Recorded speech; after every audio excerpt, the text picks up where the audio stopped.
Guys, Dealer here. I wanted to come out and talk some more about Daniel Jones and just his play so far this year. Just got done watching the Dallas Cowboys completely destroy the Philadelphia Eagles 41-21.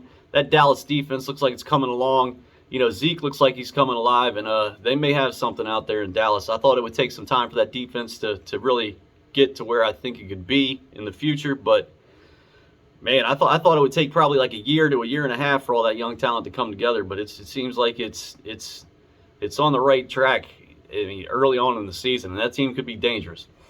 But yeah, I just wanted to address some things that people say about Daniel Jones when it comes to his play overall, and you know, the big narrative on YouTube when it comes to Daniel Jones is that, you know, he can't read defenses. You know, he red stripes, you know, his wide receivers. And it causes, you know, defensive backs to jump routes, and just defenses can just figure out exactly where he's going with the football. And I feel like a lot of that comes from what you saw out of him last year. Now, me as a fan, me as a Giants fan, and if you follow my channel, you know that, you know, I've been fairly supportive of Daniel Jones. And, you know, I base my opinion on Daniel Jones off of what I've seen. I saw out of him his rookie season. You know, when he put up 24 touchdowns and he had 2 rushing touchdowns. You know, that doesn't just happen by accident. You know, that guy put up those stats his rookie season. He played pretty damn well. Yeah, he had some turnovers. I mean, that's always been the big issue with him. But you saw last year those turnovers definitely decreased, and he started to protect the ball more. You've seen it this year. He only has 1 turnover this season. He's had a couple mishaps where he's had fumbles here and there, but he's recovered them. But he's only got 1 turnover through 3 games. You know, he's got a 90 quarterback rating, if I'm not mistaken, and right now he's averaging 250 yards passing a game. Or he might be a little bit above that. That equates to about 4,200 yards passing through a 17-game schedule. So, I mean, that's not too shabby to me. I mean, if it's a regular season, you know, we're playing 16 games, he's a little under 4,000 yards passing. So, yeah, when it comes to him and, you know, like I said, I base my opinion on him from what I saw out of him his rookie season and what he's doing this year. Now, again, against the Denver Broncos, that first game of the season, he didn't necessarily come out and play, you know, that well. Didn't exactly light the world on fire. But he came out against the Washington football team, put up 250 yards passing. Probably should have had, 4 touchdowns. You know, he ran for almost 100 yards. He should have had over 100 yards if it wasn't for a holding call. You know, and he probably should have thrown 2 touchdowns if Darius Slayton could, you know, catch the ball. Or he would have at least, you know, attempted to lay out to catch the football. You know, I guarantee if Akeem Nicks was on this team, he would have freaking laid out and caught that pass. No doubt in my mind about it. But, yeah, there's this narrative on here, and I feel like it's really been just completely drilled into people's heads on YouTube that, you know, from other content creators on here, I'm not going to name any names, but it's not Bad Dog and it's not Chris, that Daniel Jones can't read defenses, and Daniel Jones, you know, he red stripes his wide receivers. He just stares them down. And I have never believed that to be the case. Because they have this opinion of him because of what they saw last year, and it's completely understandable. But you have to think to yourself, you know, on most occasions when he dropped back to pass last year, he may have had 3 to 4 seconds to throw that football. When he dropped back and that right foot hit the ground and he got ready to plant his foot to make a throw, on most occasions he could probably only get through 1 or 2 of his reads, you know, before he had to get rid of the ball because he was going to get the crap knocked out of him. And that's how it was every single game because that line played horribly. It was so bad. This year the pass protection has been halfway decent, and you've seen him go through his progressions. And this is why I don't believe that the man can't read defenses, because you've seen him do it this year when he's had the time. Last year, he had no chance in hell.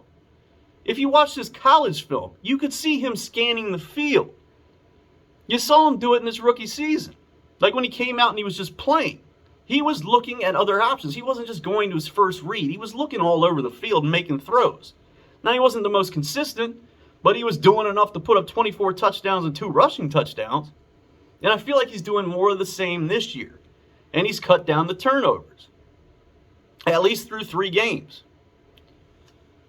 But this crap that the man can't read defenses, it just blows my mind.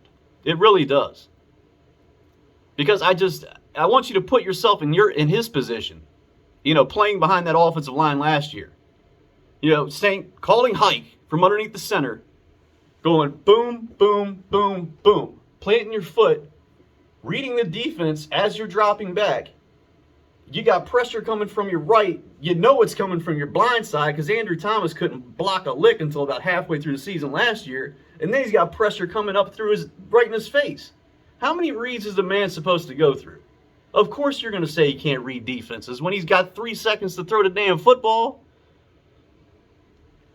It's like, go watch Pat Mahomes. Go watch Josh Allen. Go watch a lot of these quarterbacks around the NFL. And as soon as they take that snap from under center, count how many seconds they have. Most of them have more than 3 seconds. I mean, it's just insane to me that this narrative has just been drilled into people's heads on YouTube about Daniel Jones and the fact that and this BS nonsense that he can't read defenses. You've seen he can read defenses this year when he has the proper time. The past 2 games, he's been over 67% as far as completion percentage goes. I think the first game he was down around like 61 or 62. His career completion percentage is 63%, and I would assume that's going to go up if he continues to play the way he has played this year. The man is accurate. He can throw the football. And as you've seen, he has breakaway speed. When it's used at the proper times. So, I don't know. I mean, it's just, I don't feel as though he is the reason why this team is just not playing well. I mean, I feel like he's done everything he possibly can the past 2 games.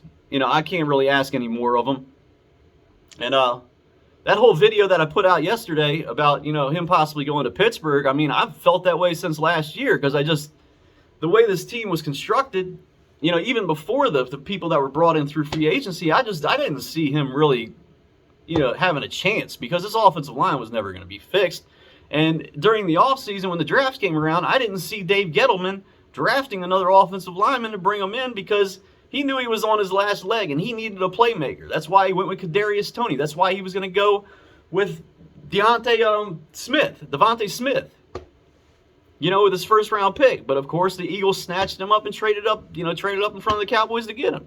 That's exactly who he was going to go with because he needed a playmaker. He was looking for somebody to save his ass, and he drafted 3 linemen the year before, so I knew he wasn't taking one in the first round. There was no chance. But, of course, that has backfired so far this year. So I looked at the situation, and I'm like, well, where could Daniel Jones go and, possibly succeed? I knew Ben looked like he was on his last leg last season, so I'm sitting there thinking, Pittsburgh. That seems like the perfect spot. And I've had people tell me, they're trying to mold Dwayne Haskins to take over for Big Ben when he finally retires. I'm like, there ain't no way in hell Dwayne Haskins is going to become the starting quarterback for the Pittsburgh Steelers just based off what you saw out of him in the preseason. The man didn't even play that well in the preseason. Everything that he did in the preseason was just a 3-step drop, quick throw, get the ball out of your hand as quickly as you possibly can. It was hike, boom, boom, boom, boom, get the ball out. Go watch his preseason tape. That's exactly what you'll see. You saw him throw 2 touchdowns on plays that broke down and the wide receivers broke away from the corners. And this was against backups. There was one throw that he made up the left sideline. I was talking to somebody about it today. He made up the left sideline, and it split 2 defenders. And I swear if there were starters out there, that ball would have been picked and probably would have been taken back to the house for 6. He got lucky on that one. But, man, there ain't no chance Dwayne Haskins is going to be the starter for the Pittsburgh Steelers. And they can say they have all this faith in him in the world, and that, they're really trying to mold him for him to become the starting quarterback of that team. But that's all coaches speak, man. Every coach says they have a lot of faith in a player until they're cut, all the way down to the point that they are cut. That's exactly how it is. It's just the way it is in the NFL. But I want to talk about the game yesterday. More on Daniel Jones, and I want to know what you people really wanted out of Daniel Jones yesterday. When Shep goes down, Darius Slayton goes down. You know, I talk negatively about Darius Slayton, but he is an integral part of this offense. I mean, he's the guy that takes the top off the defense. They need him out there to open up the field because he does have speed and he can, you know, carry those safeties out with him. You know, when he decides to you know, when they have him on a go route or something like that, I mean, he carries a safety along with the corner and it opens up the middle of the field. When he's not out there, everything just condenses. And, you know, Shep went down. I honestly believe if Shep was out there, we probably would have found a way to win that game. But, you know, they both got hurt, and we were left with Kenny Golladay.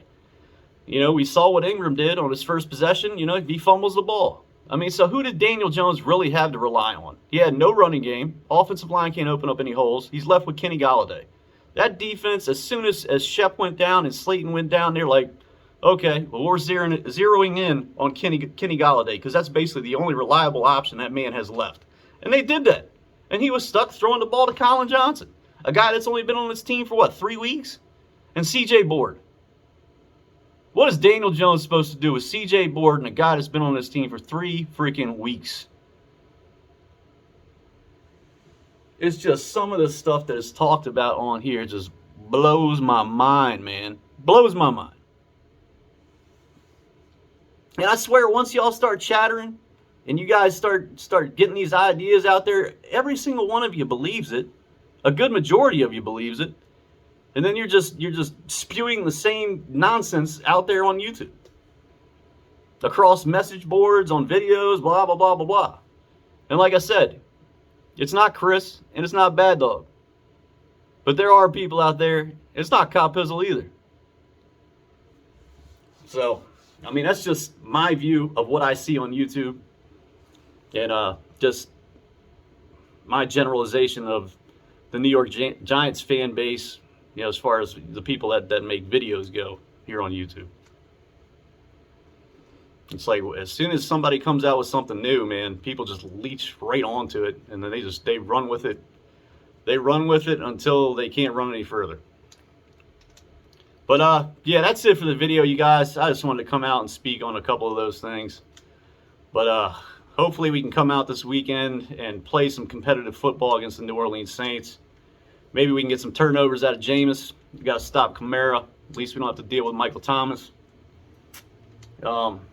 They got Troutman. You know, they got that one guy that played pretty well in the preseason, that wide receiver, which really hasn't done anything, you know, so far in the season.